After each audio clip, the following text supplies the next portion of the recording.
আজকে কিন্তু খুব একটা বড় খবর আছে, সেটা হচ্ছে ভারতের অর্থনৈতিক বা বিভিন্ন যে দিক আছে, যেমন সৈন্যবাহিনীর দিক থেকে, অর্থনৈতিক দিক থেকে, বা বিভিন্ন যে বিদেশের সাথে যে কূটনৈতিক সম্পর্ক, বা আরো বিভিন্ন যেসব দিক আছে, এইসব দিক থেকে অস্ট্রেলিয়ার একটা মানে অর্থনৈতিক গবেষণা সংস্থা, তারা কিন্তু 2018 সাল থেকে এই গবেষণা চালিয়ে, ঠিক আছে, আজকে 2024-এ এই যে ইয়েটা, তাদের যে গবেষণাটা সেটা কিন্তু প্রকাশ করেছে। এবং প্রকাশ করাতে দেখা গেছে যে ভারতের অর্থনীতি যেখানে 5 নম্বর ছিল, 5-এর থেকে 4-এ ছিল, 4-এর থেকে আজকে কিন্তু ভারতের অর্থনীতি 3 নম্বরে চলে এসেছে।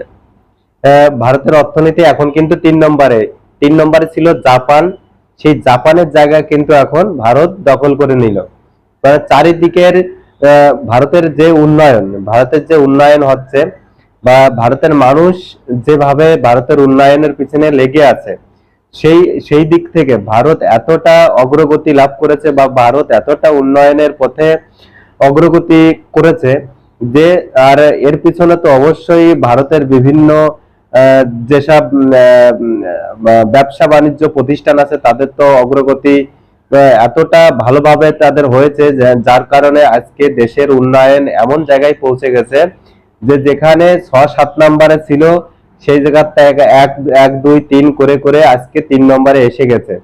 আর এরপরে কিন্তু চীনের মাথায়ও কিন্তু অনেকটা হাত প্রায় পড়ে গেছে। আর তার সাথে আমেরিকাকেও কিন্তু অনেকটা চিন্তায় ফেলে দিয়েছে ভারত। কারণ একটাই, সে হচ্ছে ভারতের অর্থনীতি বা ভারতের কূটনৈতিক সম্পর্ক, বা ভারতের সেখানে কিন্তু চীন চীন কিন্তু অনেকটা টেনশন, মানে অনেকটা টেনশনে পড়ে গেছে। কারণ ভারতের যেভাবে অগ্রগতি হচ্ছে, এতে কিন্তু চীনের সব থেকে বেশি চিন্তা। কারণ চীন সবসময় ভারতের সাথে একটা পার্সিয়ালিটি কাজ করে চলে, বা ভারতের সবসময় ভারতের জায়গা জমি বা ভারতের সীমানা, এই নিয়ে একটা সবসময় একটা ঝুট ঝামেলার মধ্যে চীন ভারতের সাথে জড়িয়ে থাকে। এখানে জাপান জাপান যেহেতু ওইসবে কোনো ইসে নেই, জাপান কিন্তু একটা ভালো দেশ, আর জাপানের মানুষজন খুব ভালো। সেই আন্দাজে জাপান যতটা অগ্রগতি করেছিল, সে কিন্তু ভারতের তুলনায় অনেকটা কম হয়ে গেছে, যার জন্য আজকে জাপান কিন্তু ভারতের নিচে চলে এসেছে, ঠিক আছে। আর এখানে আমেরিকার মাথায় চিন্তা এই কারণে আছে, কারণ আজকে হয়তো আমেরিকা, ভারত একসময় চীনকে টপকে যাবে এটা সবাই জানে, ভারত চীনকে টপকে যাবে এটা সবাই জানে, কিন্তু আমেরিকার পাশাপাশি যাওয়া কিন্তু অনেকটা চাপ। কারণ আমেরিকা সব থেকে অর্থনৈতিকশালী দেশ, আর সব দিক থেকে সমৃদ্ধশালী দেশ। তো আমেরিকার মাথায়ও এখন চিন্তা এসে গেছে যে ভারত আমার কাছে চলে মানে কয়েক বছরের মধ্যে, দেখা যাচ্ছে আর বেশি দিন না, হয়তো 10-12 বছর, 15 বছরের মধ্যে হয়তো ভারতও সেই জায়গাটা নিয়ে নিতে পারে, আমেরিকার জায়গাটা, যদি ভারত এরকম ভাবে অগ্রগতি করতে থাকে বা এরকম ভাবে আগে বাড়তে থাকে।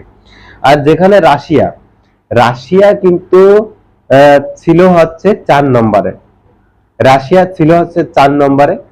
সেই রাশিয়া 4 নম্বরে না 3 নম্বরে ছিল, না, রাশিয়া ছিল 3 নম্বরে। যেখানে রাশিয়া এই যুদ্ধ বা রাশিয়া বিভিন্ন যেসব ওদের অর্থনৈতিক ক্ষয়ক্ষতি হচ্ছে, বা যেসব যুদ্ধের জন্য যেসব ক্ষয়ক্ষতি হচ্ছে, এর জন্য কিন্তু রাশিয়া অনেকটা পিছিয়ে পড়েছে, যার জন্য রাশিয়া কিন্তু আস্তে আস্তে নিচের দিকে নেমে যাচ্ছে। রাশিয়া কিন্তু এখন সেই জায়গায় দাঁড়িয়ে 5 নম্বরে চলে এসছে।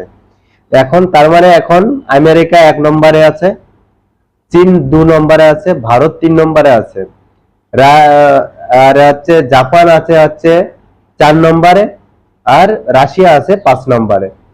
তো এই যে যে অস্ট্রেলিয়ার যে গবেষণা সংস্থাটা, মানে এই যে যারা অর্থনৈতিক নিয়ে বিভিন্ন গবেষণা করে বিভিন্ন দেশের, তো এরা এই যে অস্ট্রেলিয়ার যে গবেষণাটা করেছে যে সংস্থাটা, তারা কিন্তু 27টি দেশের উপর করেছে। 27টি দেশের উপরেই গবেষণাটা করেছে, দেখেছে যে এখন কিন্তু অর্থনৈতিক ভারত কিন্তু 3 নম্বরে চলে এসেছে। আর এই চিন্তা সব থেকে বেশি কিন্তু পড়বে আমাদের দেশ, পার্শ্ববর্তী দেশ বাংলাদেশে। কারণ বাংলাদেশের মানুষজন সব সময় কিন্তু একটা ভারতের সাথে একটা কূটনৈতিক দ্বন্দ্ব নিয়ে পড়ে থাকে। কারণ ওই দেশের মানুষজন কোনো সময় ভারতের ভালো চায় না, বা ভারতের কোনো সময় ভারতকে কখনো যে একটা সে ভারত যে একটা ভালো পজিশন আছে এটা কখনো ওরা মানতে চায় না, বা ভারত যে ওদের আগে আছে, বা ভারত যে ওরা সেটা কখনোই স্বীকার করতে চায় না বা মানতে চায় না। এটা এই নিউজটা শোনার পরে হয়তো তাদের একটু হলেও মনের মধ্যে খারাপ লাগবে, আর একটু হলেও হয়তো তারা নিজেদের পরিবর্তন করবে। তো এখানে আরেকটা যে খবর, এখন আমাদের নদিয়ার যে খবরটা, সে নদিয়ায় কিন্তু একটা সমস্যা হতে চলেছে। সে সমস্যাটা হচ্ছে ফারাক্কা বাঁধ থেকে কিন্তু 13,000 কিউস জল ছাড়া হয়েছে। তো এই ফারাক্কা জল ছাড়া থেকে আমাদের যে নদীয়াতে যে ভাগীরথী আছে, ভাগীরথী নদী আছে, এই ভাগীরথী নদীর জল কিন্তু অনেকটা বেড়ে গেছে। ঠিক আছে, 13,000 কিউস জল ছেড়েছে ফারাক্কা থেকে। এবং ফারাক্কাতে জল ছাড়ার মতো আমাদের যে নদীয়াতে ভাগীরথী নদী আছে, এই ভাগীরথী নদীর কিন্তু জল বেড়ে গেছে। এবং এই ভাগীরথী নদীর জল বেড়ে যাওয়াতে আমাদের কিন্তু বন্যার সম্মুখীন হতে পারে। কারণ যেভাবে ঝাড়খণ্ড এবং বিহার সীমান্তে যেভাবে বৃষ্টি হচ্ছে, তাতে কিন্তু আমাদের পশ্চিম বাংলায় কিন্তু বন্যা হওয়ার সম্ভাবনা আছে। কারণ যেহেতু ঝাড়খণ্ড আর বিহারে বৃষ্টি হলে ফারাক্কায় কিন্তু জলের প্রেসারটা বেড়ে যায়, এবং তখন কিন্তু ফারাক্কা কিন্তু বা বিবিসি এরা কিন্তু জল ছাড়তে বাধ্য হয়। এর আগে জানেন যে বিবিসি জল ছাড়াতে তখন কিন্তু আমাদের কিন্তু যেসব মালদা টালদা আছে, তারপরে মুর্শিদাবাদের ওই সাইডটা অনেক জায়গায় কিন্তু ভেসে গিয়েছিল, অনেক জায়গায়। ঠিক আছে, মেদিনীপুরের এই সাইডটা কিছুটা, ঠিক আছে, অনেক জায়গায় কিন্তু বন্যা হয়ে গিয়েছিল। তাই এখন এখন কিন্তু আবার জল ছাড়াতে কিন্তু এখন হুগলি এই ভাগীরথী নদীর জল বাড়ছে। আর ভাগীরথীর জল একবার প্লাবন হওয়া মানে নদীয়ার কিন্তু বিভিন্ন জায়গায় জেলাতে বন্যা হয়ে যাওয়ার কথা, হবেই, 100% হবে। কারণ ভাগীরথী নদীটাই নদীয়ার উপর দিয়ে বয়ে গেছে। ঠিক আছে, আর এটা এটা আর নদীর জল বাড়া মানে বিভিন্ন যেসব নিচু জায়গা আছে, অনেক নিচু জায়গায় কিন্তু জল হয়ে যাবে একদম চোখ বুজে। তা যদি আমার ভিডিওটি ভালো লাগে অবশ্যই লাইক শেয়ার কমেন্ট করে দেবেন এবং সাজেস্ট করবেন এরপরে কেমন ভিডিও বানাবো।